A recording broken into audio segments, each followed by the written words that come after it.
नमस्कार, मैं आर के पाल आप सभी दर्शकों का स्वागत करता हूं आपके अपने न्यूज़ चैनल शहर का दर्पण में। अब सभी खबरें विस्तार से। लखनऊ में आज पिछले 8 दिनों से लखनऊ के इको गार्डन में अपनी कई मांगों को लेकर उत्तर प्रदेश के सभी जिलों से आए कोटेदारों ने मुख्यमंत्री से न्याय की गुहार लगाई है। वहीं मौके पर मौजूद कोटेदार ने कहा, खाद्यान्न और चीनी का लाभांश बढ़ाने व मानदेय दिए जाने के संबंध में हम लोग इको गार्डन में पिछले 8 दिनों से धरना प्रदर्शन कर रहे हैं। वहीं उन्होंने कहा कि प्रशासन की तरफ से अभी तक कोई भी हम लोग से सुध लेने नहीं आया है। इसी को लेकर उन्होंने कहा कि यदि हमारी मांगें जल्द ही पूरी नहीं होती हैं तो हम लोग विधानसभा का घेराव भी कर सकते हैं। आइए देखते हैं हमारे संवाददाता की एक रिपोर्ट। शक्ति का संचार हो, इस सरकार को तहत करने का भी आपका करेगा, धीरे आप लोग उठाएंगे, ऐसा आपको उसी बात में कहूँगा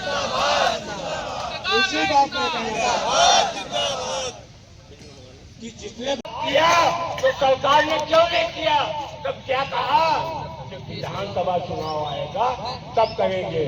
तो ये तो वही बात हो गई।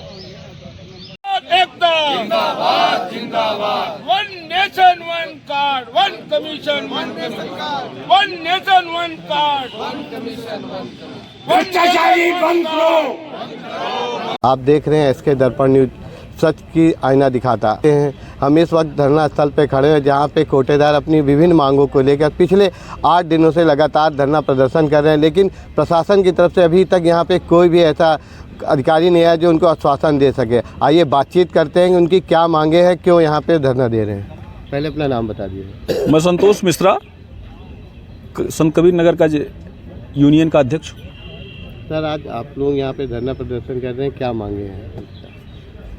हम लोगों की मांगे बहुत काफ़ी समय से चल रही है, काफ़ी समय से हम लोग संघर्षरत हैं और स्थिति ये है कि मांग भुखमरी के कगार पे हम लोग आके खड़े हो गए हैं। आज बड़े डंके के चोट पर सरकार, प्रदेश सरकार डबल इंजन की सरकार कहती है हम विश्वगुरु बनने जा रहे हैं, लेकिन उसी विश्वगुरु, उसी देश में हम लोग भुखमरी के कगार पे 21वीं सदी में जीवन जी रहे हैं। ये स्थिति है। जैसा कि यहाँ पे एक महिला भी हैं, वो भी कोटे का काम करती है, जो सरकार का कमीशन है उसको लेकर ये लोग यहाँ प्रदर्शन कर रहे हैं। आइए इनसे जानते हैं क्या मांगे। नाम बता दिया। मेरा नाम राधा शुक्ला है, मैं संत कबीर नगर जिले से आई हूँ। क्या मांगे हैं मुख्यतः? हमारी सरकार से मांग ये है कि कोटेदार जो हैं मिनिमम कमीशन में काम कर रहे हैं और ये अभी से नहीं, बहुत पहले से चला आ रहा है। तो इसके पहले जो कमीशन मिलता था वो 90 पैसा मिलता था प्रति किलो के हिसाब से। सरकार ने हम लोग अपने ज़िले में जब धरना रखे तो 8 रुपए बढ़ाई। अब ये बताइए, 8 रुपए अगर बढ़ा दिए तो उसमें कैसे हम लोगों का घर चलेगा? चाहे किसी भी कोटेदार का इतना कम सैलरी में कोई भी नौकरी या कोई भी काम नहीं करता है, किसी भी प्रशासन का व्यक्ति हुआ। देशों में, प्रदेशों में है कि वहाँ का कोटेदार जो है उनको ज़्यादा कमीशन मिलता है। वहाँ की ज़्यादा कमीशन मिलती है, यहाँ पे बहुत कम कमीशन है। तो ये सरकार जो दुर्व्यवहार कर रही है, क्या लगता है आपको? मुझे ऐसा लगता है कि कोटेदारों की जो सैलरी है उसको बढ़ानी चाहिए, जो कमीशन है उसको बढ़ाना चाहिए। बढ़ाकर अब 8 रुपए में क्या होगा आप बताइए? कम से कम 250-300 होना चाहिए। हरियाणा का भी बढ़ा हुआ है और भी प्रदेशों का बढ़ा हुआ है, तो मुझे लगता है उत्तर प्रदेश का भी बढ़ना चाहिए। मुझे योगी सरकार से ये अपील करनी है कि कोटेदार इतने कम बजट में काम नहीं कर सकते हैं। आप एक छात्र नेता भी हैं जी। जैसा कि इनकी मांगे नहीं पूरी, अब बजट सत्र भी 9 तारीख से शुरू होने आ रहा सरकार का, नहीं कुछ फैसला लेकर आती तो आगे क्या इन लोग की रणनीति? और कोटेदार भी है, जैसे कोटेदार जो हैं, अगर आगे कोई फैसला नहीं आता है तो हम लोग फिर ऐसे धरना प्रदर्शन करेंगे, यहाँ करेंगे, मुख्यमंत्री आवास तक जा करके करेंगे। अगर उसके बाद भी नहीं सुनवाई हुई तो हाई कोर्ट तक जाएंगे। यहाँ पे एक और महिला है, उनसे भी जानते हैं क्या। सरिता अवस्थी, ये देख रहे हैं कि आशा बहू हो या शिक्षा मित्र हो या आंगनबाड़ी हो, वो भी तो एक महिलाएं हैं। यहाँ तो महिला और पुरुष दोनों हैं, सारे ही काम हम लोग करते हैं। लेकिन हम ये देख रहे हैं कि क्या आंगनबाड़ी कार्यकर्ती या आंगनबाड़ी जो महिला संचालक हैं या शिक्षा मित्र के लोग हैं, तो क्या उनसे भी गए गुजरे हम लोग हैं? क्योंकि उनको मानदेय के लिए भी कह दिया गया, जो भी सारे काम हैं वो लोग नहीं कर पाती हैं, तो सारे कोटेदारों के ऊपर बांध रखा गया है कि आप इसमें सहयोग करिए, आप उसमें सहयोग करिए। ठीक है, आशा बहू कोई काम नहीं कर पा रही है तो कोटेदार को लगा दो। तो सारे महिलाएं ही कोटेदार नहीं, उसमें पुरुष भी कोटेदार हैं। तो अब ये बताओ कि जब आशा बहू वाला काम कोटेदारों को सौंप दिया गया तो क्या डिलीवरी करवाने भी हमारा कोटेदार भाई जाएगा? तो जब वो सारा काम आशा बहू, आंगनबाड़ी और शिक्षा मित्र का कर रहा है तो फिर कोटेदारों को मानदेय क्यों नहीं दिया जा रहा? हम लोगों की ड्यूटी क्यों लगाई जा रही है? दूसरी चीज़, मोटा अनाज आप दे रहे हो और गवर्नमेंट जब मोटा अनाज दे रही तो जब अच्छी चीज़ आप लेने के लिए तैयार होते हो तो कार्ड धारक को जो चीज़ें आप दे रहे हो वो भी लेनी चाहिए। तो वो लोग झगड़ा करते हैं, नहीं हमको चावल चाहिए, हमको गेहूँ चाहिए, हमको बजरा नहीं चाहिए। तो जब गवर्नमेंट दे रही है तो क्या कोटेदार घर से बना के देगा? अपने जो चीज़ आई है उसको लेना चाहिए। तो गवर्नमेंट से जब शिकायत होती है, ऑनलाइन शिकायत होती है, कुछ भी होता है तो अधिकारी पहुंच जाते हैं शिकायत सुन के, कंप्लेंट सुन के कि हमको खर्चा चाहिए, नहीं तो हम आपके खिलाफ कार्रवाई करते हैं। तो भाई कार्रवाई क्यों करेंगे?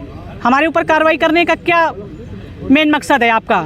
तो हम तो इतना जानते हैं कि अगर गवर्नमेंट सबकी बातें सुन रही है और हमारे कोटेदार भाइयों की या हम लोगों की बातें नहीं सुन रहे, कोई काम नहीं कर रहे हैं, तो इनको अभी 26 और 27 दोनों में ही निर्णय समझ में आ जाएगा कि कोटेदार भाई क्या कर सकता है।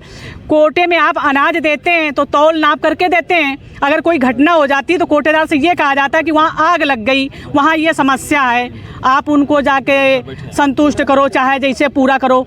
तो कोटेदार के पास अगर किसान नहीं है, खेती बाड़ी नहीं है, तो कोटेदार क्या अनाज खरीद करके उसको मुहैया करवाए जाके? क्या गवर्नमेंट को ये नहीं दिखाई देती है? तो हम तो ये जानते हैं कि मुख्यमंत्री जी सारे लोगों से मिलने की बात करते हैं, सबसे मिलते भी हैं, लेकिन कोटेदार जब भी मिलने की बात कहता है तो आखिर मुख्यमंत्री जी उनसे क्यों नहीं मिलते, उनकी समस्या क्यों नहीं सुनते हैं? हम लोग जाते हैं मिलने, प्रस्ताव अपना रखते हैं, तो कहीं पता लगा फलानी मीटिंग में है, कहीं पता लगा फलाने वहाँ चले गए, तो आखिर हम लोगों से वो क्यों नहीं मिलना चाहते? हम लोगों से गलती क्या है, हमारी कमी क्या है? जब हम शारीरिक, आर्थिक, मानसिक सहयोग कर रहे हैं, बेवकूफ़ नहीं है कि इतने दूर दूर से हम लोग किराया भाड़ा लगा के आ रहे हैं, तो क्या गवर्नमेंट हमको ये देती है? मेरी जैसा कि इन्होंने बताया कि कोटेदार लोग हर जाने के लिए भी तैयार हैं, हर संघर्ष में सरकार के साथ उनके पक्ष के लिए काम करती है। यहाँ भी और भी कोटेदार मौजूद हैं, तरह तरह की बातें हैं। जैसा कि इनके ये कहना है कि सरकार जिस तरह से दूसरे प्रदेशों में मानदेय इनका जो कमीशन है बढ़ा दिया गया, 200 रुपये प्रति है, लेकिन यहाँ उत्तर प्रदेश में नहीं है। आइए जानते हैं कि इन लोग क्या कहना चाहते हैं। नमस्कार जी।